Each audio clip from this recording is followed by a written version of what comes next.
Good afternoon. My name is Dennis Daly, and I am an interviewer with the Public Library of Cincinnati and Hamilton County. And today is July 29th, 2010.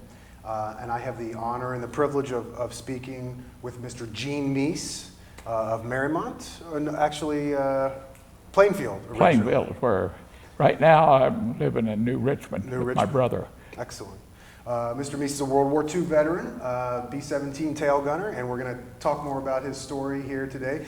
Mr. Meese, thank you very much for agreeing to do the interview. We always like to get started with just a little bit of a background. Could you tell us where you were born and where you grew up?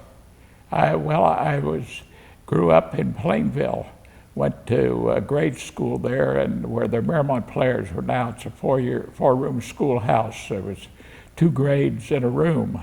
Went to 8 years there, and then I went 2 years to Terrace Park and high school, and 2 years to Marymount. I graduated from Marymount.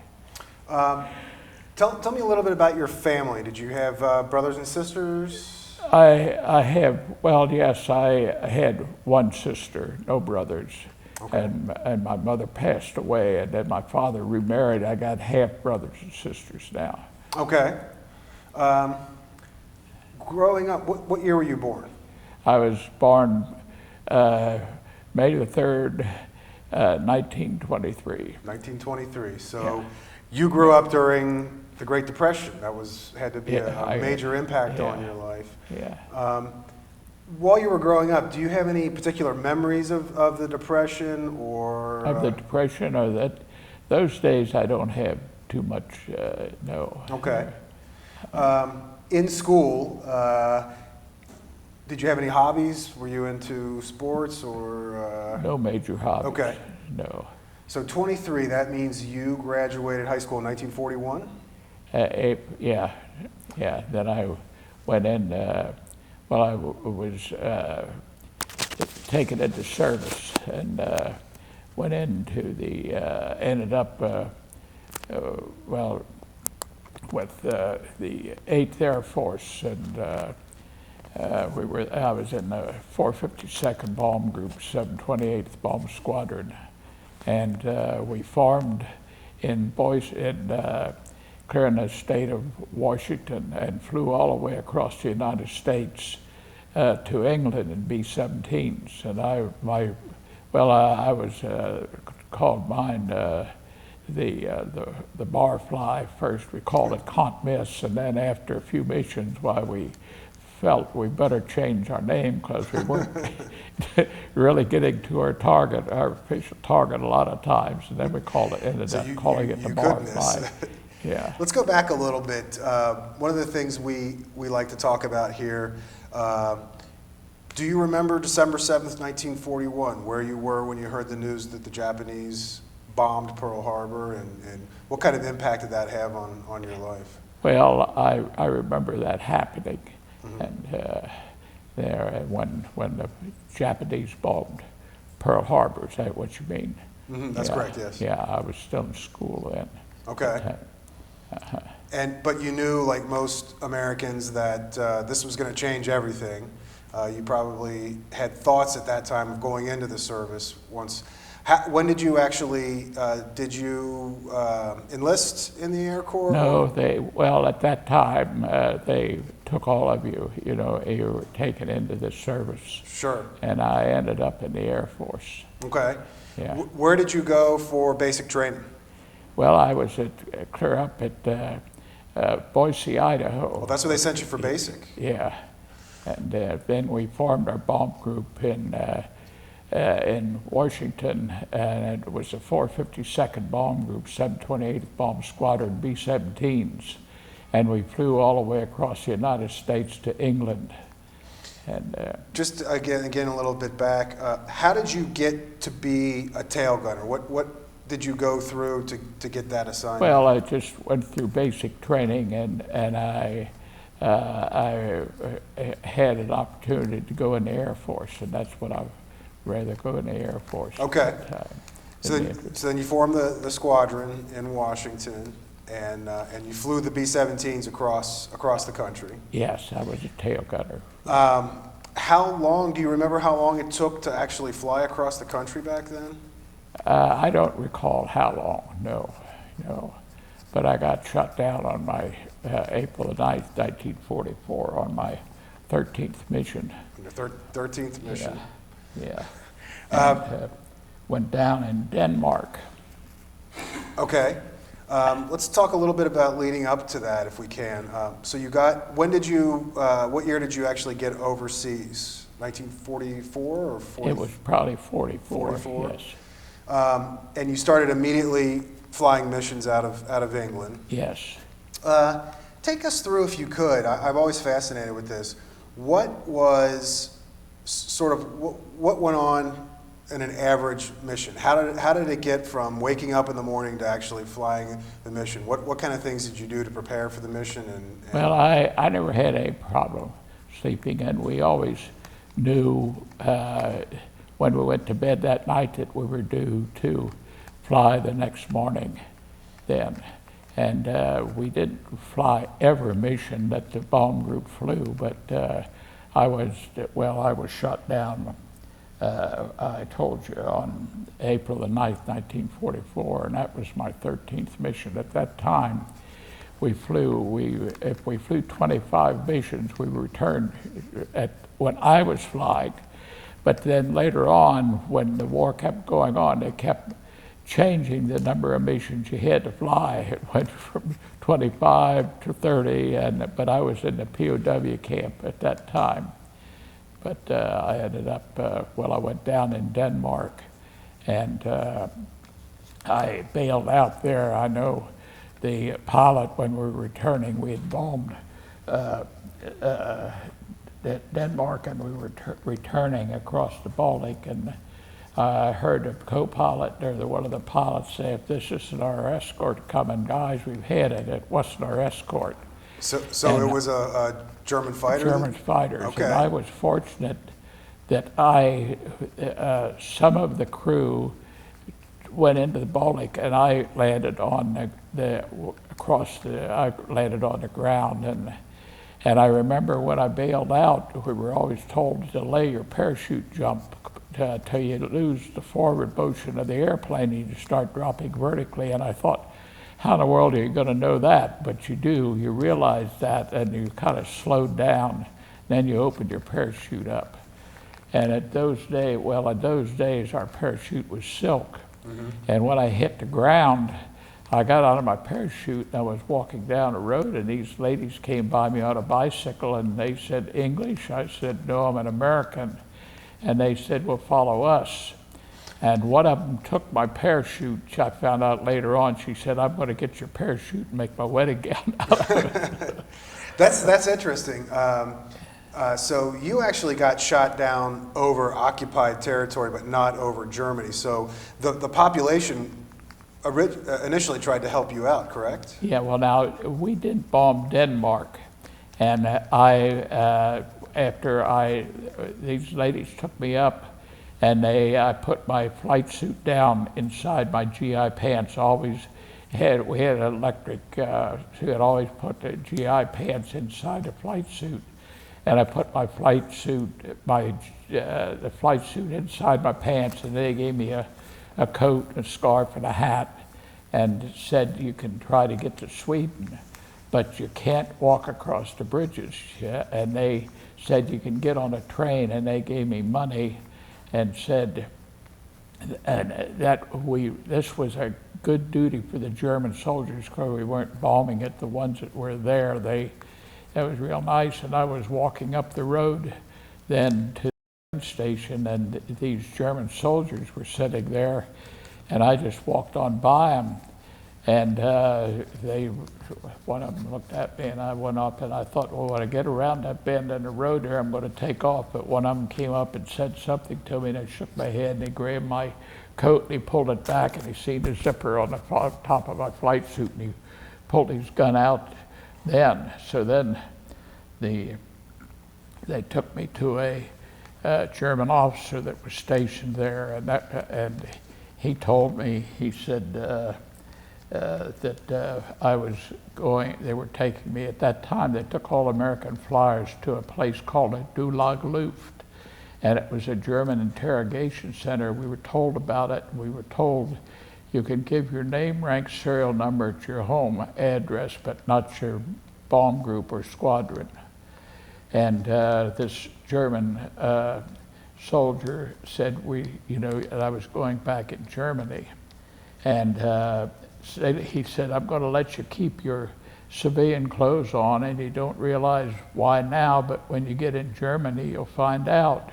So this guard and I, we crossed on a ferry, and the other German soldiers all were giving me a beer and that, and then when we got over in Germany, why we got in a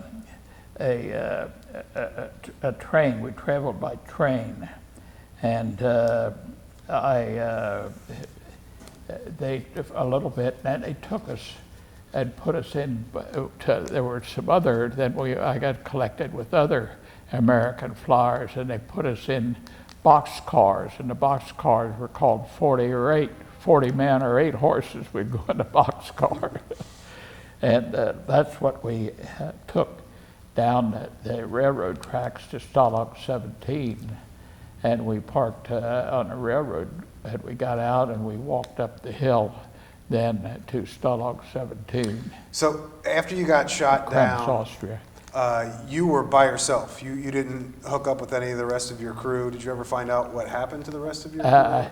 Well, the pilot, co-pilot, none of those survived. Okay. Both waist gunners were killed in the airplane. The ones that got out was me. I was the tail gunner, the ball turret gunner, Brand, and then Noonan was a radio man, and Hopper was the upper turret gunner. 4 of us got out of 12 that was in the plane. And we all then ended up in Stalag 17. Did you meet them again in the prisoner of war camp, or were you rounded up together in Denmark, and did you travel across? We weren't together till we got in Stalag 17. So you were all by yourself through this whole Yes. process. Interrogation. I'm assuming that the interrogator spoke English. The German interrogator spoke English? This one German officer spoke good English, and that's what he was the one that told me. He said, I'm going to let you keep your civilian clothes on, and you'll find out now when you get back in Germany. So they were fairly helpful in Denmark. Yeah, and that's where we got down. This German soldier and I were sitting there on a bench, and here's all the other Americans in their flight suits and the civilians throwing everything they can at them. Oh, yeah. Yeah, and that's why he said, I'm going to let you keep your civilian clothes on. Sure. And I was glad because, well, if you went down in Germany, you better hope a German soldier got to you before the civilians. Right. Civilians would hang you. The German soldiers, after you were captured, they never physically mistreated. And then same way in Stalag 17, we weren't physically mistreated there either. And they did separate the Germans, all officers and enlisted men. We were nothing but sergeants in Stalag 17. There were 4,000 of us in the complete compound. And then that's when the Russians started invading us. Well, that's when they took us out on the road in groups of about 600 each and walked us down the road. Tell us a little bit about Stalag 17. What was the camp like? Well, we were fed a lot of soup, and they brought it in wooden barrels, and we would get soup, and then once in a while we got Red Cross parcels, they had cans, little cans of different things, but the Germans would open it and punch all the cans with a bayonet so you couldn't save it. But as soon as we'd get our Red Cross parcels, well, we'd take the butter and put it over where they punched the can. So you could save the cans? Try to save the can, yeah. Here's something that I've always kind of been curious about. Were you able to get word back to your family that you were in fact alive? Well, when we were recaptured, while we went back, you could give your name, address, your home address, and I think that my family were notified that I had survived the bomb. Okay, that's good. Crash of the bomb group. What kind of stuff did you do in the camp? Did they put you to work? Did you have No, exercise? they never physically mistreated you or anything. They wanted to keep things as calm as they could in the camp, and that's why you were not physically mistreated. And then I had as I said, the Russian soldiers were supposed to fight to the death. They didn't surrender. And those that surrendered, why the Germans would work them out in the fields because they knew they wouldn't try to then escape and say, I didn't fight to my death. Right. And if you could trade places with a Russian soldier, that was the best chance you had to escape, because the Germans never watched them working out in the field. So we used to go up to the same hospital with the Russian soldiers. We had 4 Americans traded places with 4 Russians, Nicholas, Alex, and so was 3 Russians. So the Russians came into our camp to replace these American GIs. When these American GIs were captured, then I had to hide the Russians. So I had started a tunnel down in the front of the barracks to get to a drain line. I was told there was a sizable drain line there. And then when the Germans, once in a while, they got you out for roll call, and sometimes other GIs would hide up on top of the bunks to let the Russian soldiers go out to be counted, and sometimes I'd have to hide them down in the front in my tunnel there, and my tunnel was in the front of the barracks. The barracks was built on a slope where they let dogs go under the barracks, but the slope, the dogs couldn't get up as far as where I put the tunnel was, so they could smell anybody in this tunnel that I made in the front there. So you were building a tunnel. Was that with the intention of eventually escaping from the Please?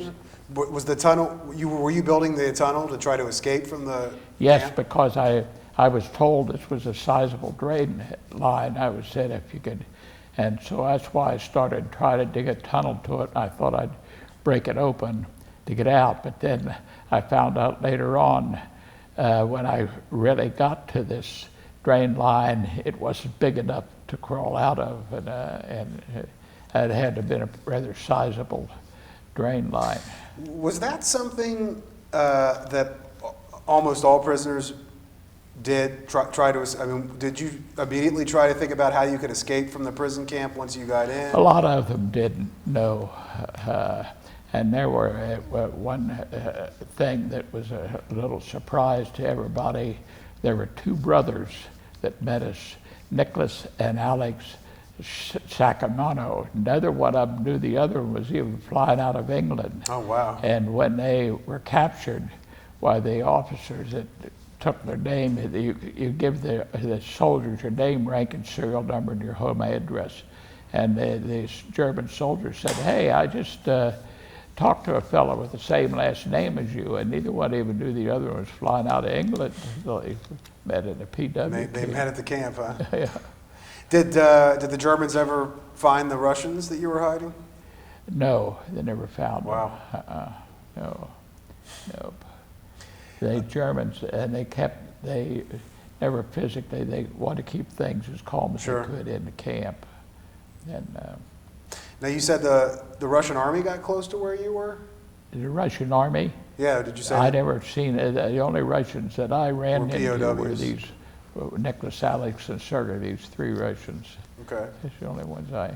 Did you ever get mail from home? Did you ever get contact from your parents or your family from back in Cincinnati while you were in the camp? No, I never did. Okay. No. But the Red Cross made regular visits in. Did Red Cross what? They made regular visits to you and gave you packages?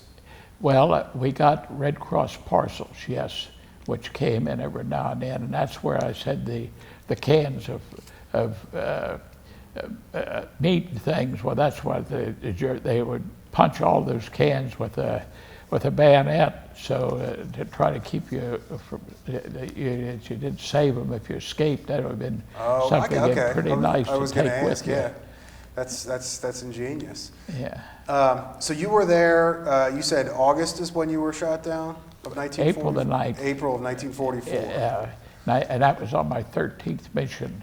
And at that time, as I was saying, we flew 25 missions. And I thought at the time, well, I'm halfway through now. But then they kept raising number of missions you had to fly. It went from 25 to 30. So you were in, when D-Day happened, you were in the camp when all of that stuff. Did you get news from prisoners that were coming in as to what was going on, or did you have a radio, or did you hear about what was... Some fellas had bought, they bought some information from some of the German soldiers, and they created a little radio, but I never had any. But did you get news about, did you find out about D-Day when it happened, or any of the events that were going on outside of the camp? Not a lot. Okay. No. Yeah, but like I say, when we walked down the road all the way through Austria, I told you that we walked clear up to the border of Brunel, Austria. That's where we were all sitting there in the woods. And that's when I told you this Jeep came in there with the GI, a captain alongside of the driver, and a GI in the back with 30 caliber machine gun. And the German soldiers that were there, they just looked at him and they said, "We're part of Patton's group." That's what he told us. Said, "We're just down the road a little bit," and we wondered, wondered what the identity of you all were. That they knew that we were walking along the road. Okay, we didn't get into this. So this was toward the end of the war. What? This was toward the end of the war, obviously. Yeah. Why were they moving you? Why were they what? Why were they moving you as a group? Why were the Germans moving you? They were moving us because the Russians were invading through Austria, and the Germans were moving us up then to Germany. But the Americans had already advanced through Germany, the American soldiers. So that must have been a great day to see the GI with his 30 caliber machine gun. And yeah. Were you liberated then? I mean, was that Yes, we were liberated then. We were loaded in GI trucks, came down, then later on loaded us into trucks, and then we flew back to the United States then. And at that time, we came back while I was sent to Miami Beach, Florida, and to recuperate. And that was great place being at Miami Beach. I'm in sure. Hotels right on the beach there.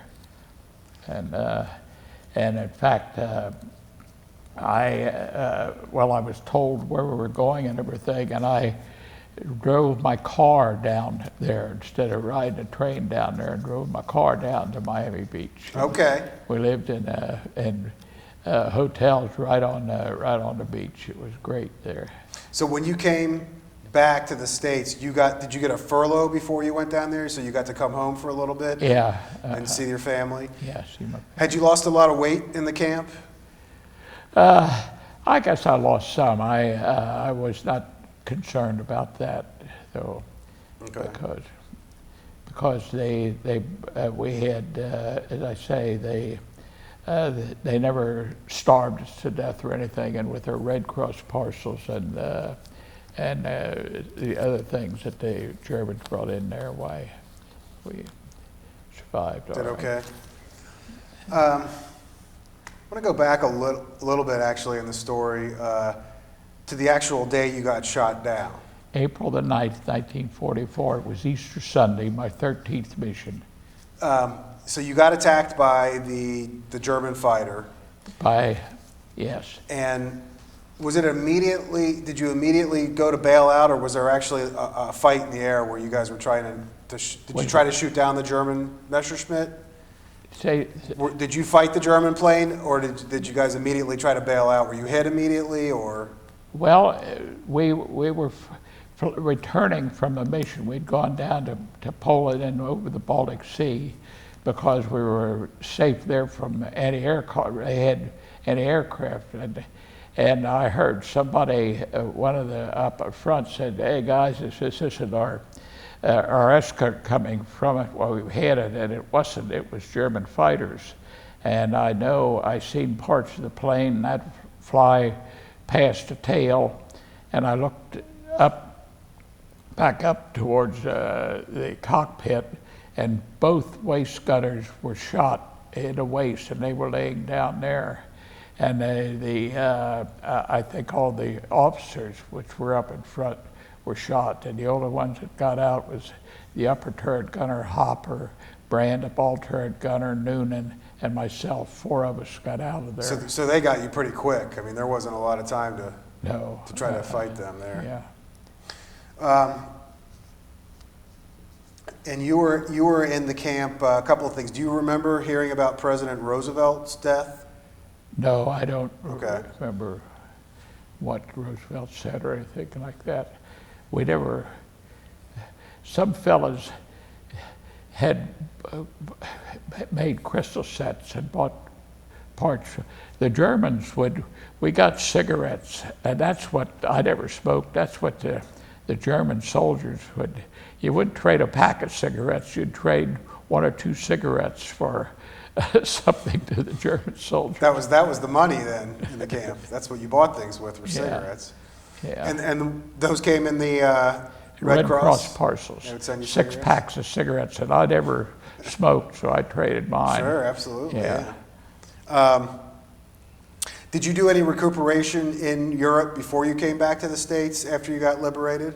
Did I what? Did you recuperate in Europe at all before you came back? No. Or you came straight back to the States? Yeah, after? came back. And you said you flew back? No, we went back on a ship. We went into New York Harbor then. And then we came back there and went home, and then we were sent to a recuperation center, which was at Miami Beach. Miami Beach? Yeah. Now, were you in Miami Beach when the war ended in Yes, Japan? I was at Miami Beach then, yeah. Do you remember what that day was like? Was there a lot of celebrating going on when the Japanese surrendered, or? Well, I don't recall that because any that. No, and But it was a relief that I'm sure that you weren't going to be sent over, though. I don't think the POWs would have been sent over to the Pacific to fight. I wasn't what? They would not have sent you over to the Pacific to fight since you were a prisoner they of didn't. war. They wouldn't have sent you over there. Right. Yeah, the war was still going on, but none of you that were ex-POWs Right. was sent back. When you were in Miami Beach recuperating, were you with a lot of the guys that you were at Stalag 17 with? There was some, yes, there were some of the fellows in Stalag 17 were there, and there were some from other POW camps down there. And I told you that the officers separated all officers and enlisted, and the officers were in a camp separated from. Stalag 17 was nothing about it was all American soldiers. So yeah, you were in the enlisted man camp. Yeah, enlisted man. Yeah. Which is interesting. Yeah.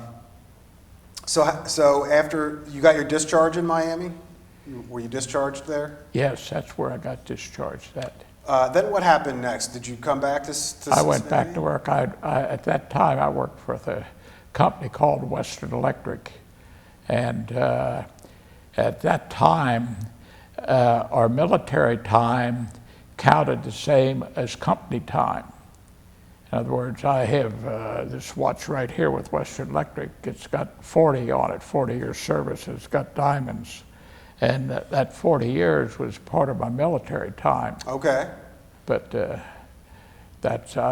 Western Electric doesn't exist today. At that time, Western Electric manufactured, installed, and supplied all telephone center office equipment. Right now, I'm a retiree of Lucent Technologies. Okay. Yeah. And that you stayed in the Cincinnati area. Where did you settle when you came back? I stayed in. I got married and lived in Marymount and Plainville, and I don't know if you know where Plainville's at. That's right across up the road. There is where the Plainville Schoolhouse is at. That's where the Marymount Players put on plays there. Okay. And that was where I went to grade school there. And I came back home. And then my parents moved at that time down on Watterson Street to Fairfax. And when I came home, they had sold their home in Plainville and moved down to Fairfax. And that's where when I came back, that's where I went. So you got married? Huh? You got married right after the war? I got married, and I still have a house right there below Mount Carmel, but my wife passed away, and I'm living with my brother in the house. I still have the house, but it's not occupied. Before the war, were you dating your wife? Did you know your wife before the war? Yes, she worked at AT&T, and I worked at Western Electric, and we met down at 209 West 7th Street. That was the main telephone office downtown Cincinnati, 7th and Elm, and you probably know where that's at. Sure. Yeah. And you got married. That's great. Did you have a family together? No, we never had any children. Okay. No. That's a fantastic life and a fantastic story. Yeah. I'm trying to think if there's anything. I've got some half brothers now. Is what my father remarried, and then I've got that's who I live with now. One of my half brothers, Don Meese. Yeah. One thing I like to ask the guys who flew B-17s, this came up a long time ago in an interview, but do you remember getting briefed by the weathermen in the morning before you took your missions? Well, and did you? A lot of guys said they didn't like the weathermen. They would throw stuff at them. The officers in that would get briefed more than we were. Okay. But the B-17s, there was a B-24 and B-17s. The B-24s were faster than a B-17, but they would stand the damage that a 17 do. We had electric wiring. A B-24 had hydraulic lines, and shrapnel would come up along. Sometimes it would move the wires, but with the B-24, the hydraulic lines, they couldn't stand any damage because the lines, the aluminum lines would crack where the 17s could, the wires would move away from the shrapnel sometimes. So talk a little bit about on the B-17. First of all, what was the size of the crew on a B-17? All right, there was a tail gunner, 2 waist gunners, which is 3, a ball turret gunner 4, a radio man 5, and an engineer 6, and 4 officers. There were 10 people, 4 officers, pilot, co-pilot, bombardier, and navigator. There were first and second lieutenants, and then the rest of us were all staff and tech sergeants, a radio man, and the upper turret gunner were tech sergeants. The rest of us were staff sergeants on there. Okay. And when, this is your own personal activity on the plane, when you got into your position as a tail gunner, how did you get there? Wasn't there a tunnel you had to crawl through that separated you from the rest of the crew, or was that another person on there? I was in the back, and I had plaques that I'd put down that was steel plaques, but I had to reach around them, and the Germans could shoot rockets at you, and I never realized that the 50 caliber machine gun, it was like throwing a football out, because we were down near the ground one day, and I'm shooting at this, I thought this plane above us, and I could see it was like throwing a football out. The 50 caliber machine gun didn't go any more than 600 yards behind us. It was like throwing a football out really? down the ground. From that big of a weapon, huh? Yeah.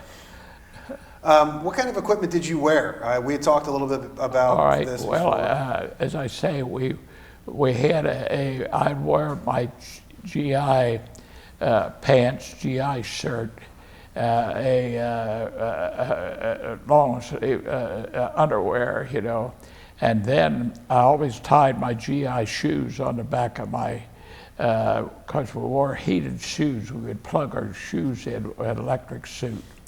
And I always tied my GI shoes on my back, which I'm glad I did, because when I hit the ground, you couldn't walk too far with these heated boots on. But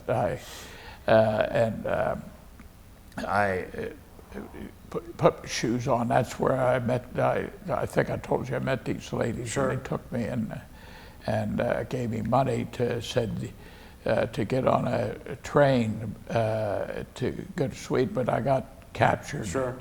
I walked by these soldiers, and then this one soldier came up and said something to me. I shook my head, and he grabbed me. That's when he grabbed me, and he seen the zipper on the top of my suit. Did you wear a flak suit? It was a heated suits. Okay. That you plug into the electric line, and they were warm, you know, keep you warm. It wasn't, and we had, some guy had flak vests, but I was in the tail. I had this plaque in front of me, and I. Okay. It was like a steel. It was steel plates, and I'd reach around it with my machine gun. I had twins 50 calibers in the tail. Do you ever remember on your first 12 missions, did you ever get hit by flak in the plane? Not flak, but I got hit by these marks here, from my arms. With the Germans would shoot these rockets at you with their plane. They had rockets where we never had. They were more. German was more advanced than the English and Americans. They had V1 and V2 rockets. Mm-hmm. The Germans would shoot across the ocean to England, and but we never. But you got hit. Was it something? Did you get burned when you got hit in the arms, or what did you get hit with? It was when we got shot down. Okay. I got.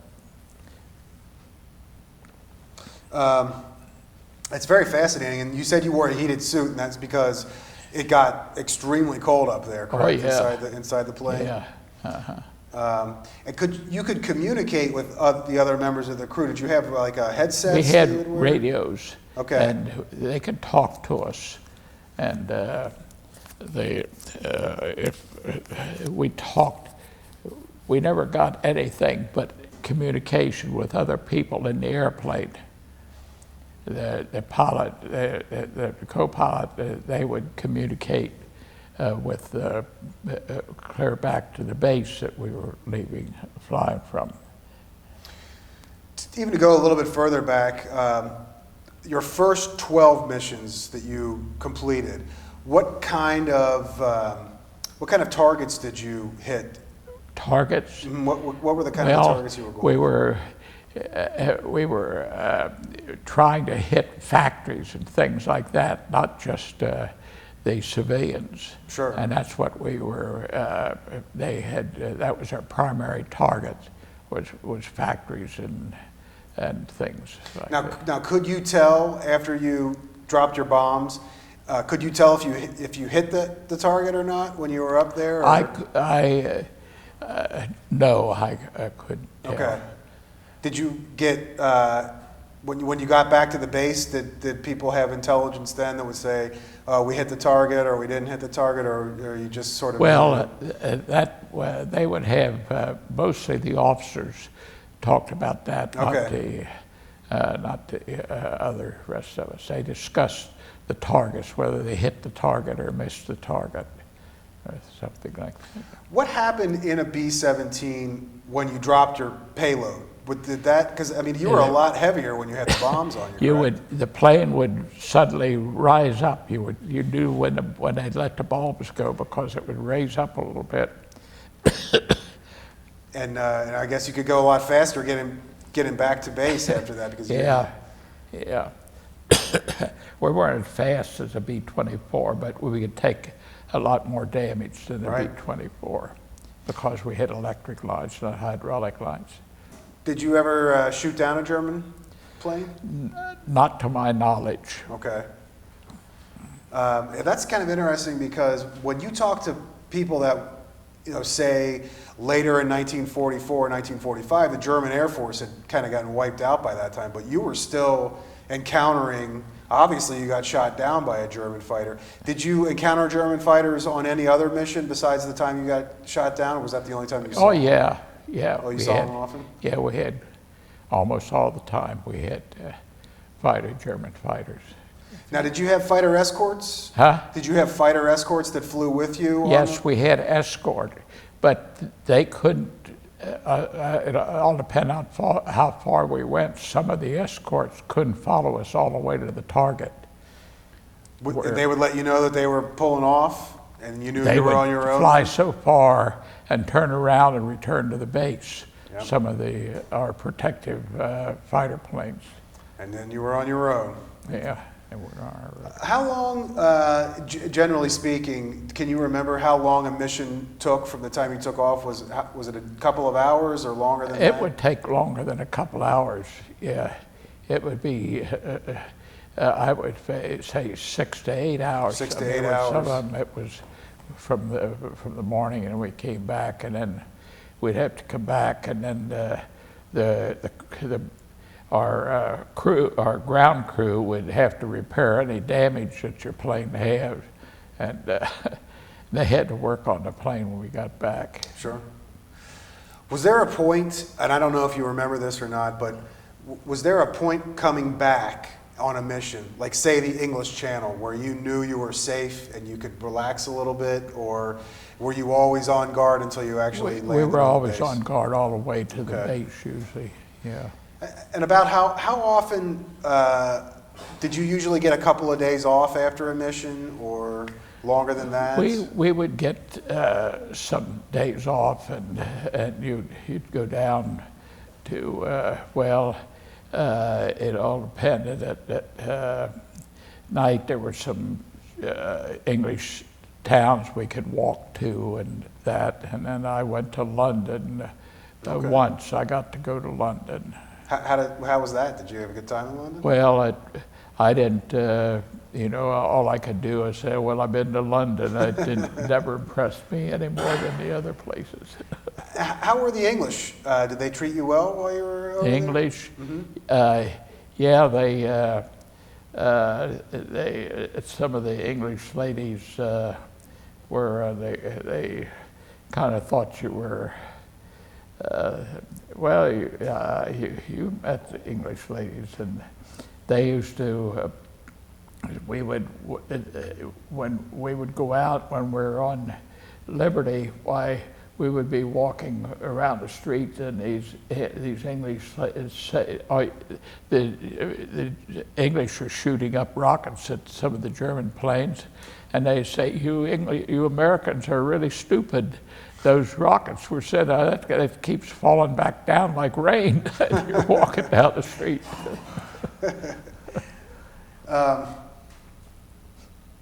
Yeah, that's all very fascinating. And one of the things also that, and I don't know if this happened for you guys in the European theater, but I know a lot of the people that flew in the Pacific would get a ration of whiskey when they landed from a mission. Is that something that would happen for you guys? Do you remember? Or? No. Okay. Going into the camp a little bit, just a couple of more questions of Stalag 17. Was there ever an instance at all where people had to be disciplined by the Germans? Did they ever capture any Americans that were trying to escape, or?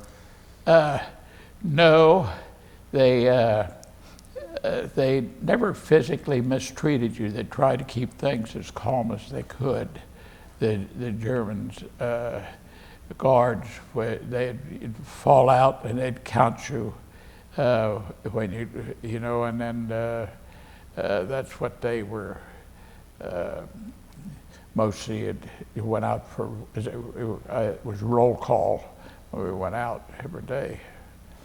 And what kind of stuff did you do all day? I mean, were you allowed to just read? We had a library and we had a theater, and some of the fellows would put on shows. Okay. And then they had volleyball and some things we could do to keep ourselves occupied. Yeah. Yep. But that was basically it. You were it was up to you to kind of occupy yourself and. Well, you could read. That's what I sure went up to the library, and then, as I say, they had a theater, and some of the fellows had put on plays, and that was about it. Did you ever have any interaction besides when you were marching in with the German civilian population at all? Did we have what? Did you ever have any interaction with the German population? Did they ever come out to the camp? Well, as I say, if you got shot down, you better hope that a German soldier got to you before the civilians did. The civilians would hang you. But they never came out to the camp at all? No, they never came to the camp, no. No. Did you ever did you befriend any of the guards there, or get to know anybody on the German side, or did you keep it separate? No, I never knew any of the guards. Which is probably the best. Huh? Which is probably the best, just to keep everything separate between the two. Fraternization. Yeah. Well, Mr. Meese, this has been a fascinating interview. Can you think of any other stories from your time overseas, or? No, I don't have any other. Gene, tell them about the time when you were walking down the road. There's 3 incidents I know you told me about. One was with the Jewish. The what? The one you were walking down the road, and the Germans had the Jewish prisoners. Oh yeah. When we were walking from our camp up to Germany, there was a Jewish camp, and that's what they had. The Jews down working on the road put tank traps, and they were like walking skeletons. They'd fall down, as I think I told you, on the road. The Germans would just shoot them and kick them over in the ditch. You saw that happen? I saw it happen once, and I did see some of the Jewish people laying in the ditches. Now that brings up an interesting question. Did you know about what was going on with the concentration camps? No. So what did anybody try to explain what was happening there, or you just thought these were prisoners? No, I never even knew it was there until we started walking down the road. What did you think it could possibly have been when you saw these men and women in? What did I? What did you think it was? Did you? Now these were just men. I never seen any ladies, and that was out working on the roads. The Germans just had the Jewish men out working on the road. Yeah. And saw that. And now, did you learn about everything that had happened once you got back to the States and the war was over? Is that when you learned that these were actually concentration camps and there were Jewish people in there, or did you? I found that out at the time we were walking down the road. So somebody told you about that? Uh-huh. Fascinating. Yeah. Did you have another? The other one was when the Americans on the other side of the river, On the other side of the, yeah, and some of you guys were trying to, oh, and they were shooting at it. yeah, that's why we were, we had some, when Pat was advancing, why we had some of the POWs that tried to get down the road to tell them that we were American POWs up the road, not German fighters. We were afraid that would, we were a little bit concerned when we were walking on the road that the American fighter planes would strafe us, and they never, though we were concerned about that once in a while. But you did run into a group of Americans across the river while you were walking at one point? Did I what? Did you see a group of American soldiers that shot at you? No. Oh, okay. We never had any You were just American soldiers you were that concerned shot at about us. that, though. No. Did- No. We never had any shot at us. I thought you said you were trying to We were, acknowledge them. we were letting No, them, they weren't shooting at you. yeah. They didn't shoot at you, right? We let them do, that's what we, when we were walking up the road, we were afraid that that American fighters would strafe us. Yeah. And that's what we were worried about. Oh, okay. Did you actually see American fighters while you were walking up the road? Did I see any American Fighter planes? I don't recall that Okay. I did. No. So, and I'm interested in this. So, when you ran into the American Jeep at the end of the war, you must have known that the war was coming to an end before that, because they basically let you out of the camp and they were marching you west. Yeah. Did you immediately say what's going on? I mean, did you get caught up on everything that the war was almost over and the American army was there, or had you gotten had more airmen come into the camps as the war went on? Did you get new prisoners in all the time as the war was going on? We never. We never got additional POWs in our camp. Okay. No. And that's why, well, I told you we were in these box cars. Right. It took us down there. And then we got out of that and had to walk up to the camp from Krems, Austria, up the hill to Stalag 17. Yeah. But do you remember having a sense that the Germans were losing the war as time progressed? Did you think that they were actually falling apart, or? Well, I guess I never realized that till we were walking down the road and the Americans came into us and right there at Bernau, Austria, and said we're part of Patton's group, and some of the fellas got a hold of some of the German guards and beat them up. Oh, really? Yeah, some of the American POWs that had been taking us up the road after Patton came in there. That's fascinating that you were so isolated for almost 2 years, and then you found everything out right at the end there. I got shot down April the 9th, 44, and liberated May the 3rd. So just over a year, actually. 45. Yeah, but so much had happened in between that time period. Yeah. Well, again, any other stories that come to mind about the camp? No, or nothing that you pretty well asked me. Great. The Well, one I was thinking in particular is why they treated you the way they did. You told me the story about Hitler respecting airmen. About what? You told me the story about Hitler respecting airmen, and that's why they didn't really mistreat you in prison, because you're walking down the road, there's these Jewish people that are killing. Yeah. You know, and like they said, you were even mistreated. But Well, you told me the reason Hitler committed suicide. why. Right, but you told me Yeah. that you didn't receive any bad treatment because the soldiers respected you. No, because of they Hitler. did physically mistreat you and Yeah, all. they They wanted to Hitler keep respected things you. as calm as they could. Yeah. Yeah. But the only thing you had to worry about if you went down in Germany, some of the civilians Yeah. would, because you'd bombed their family and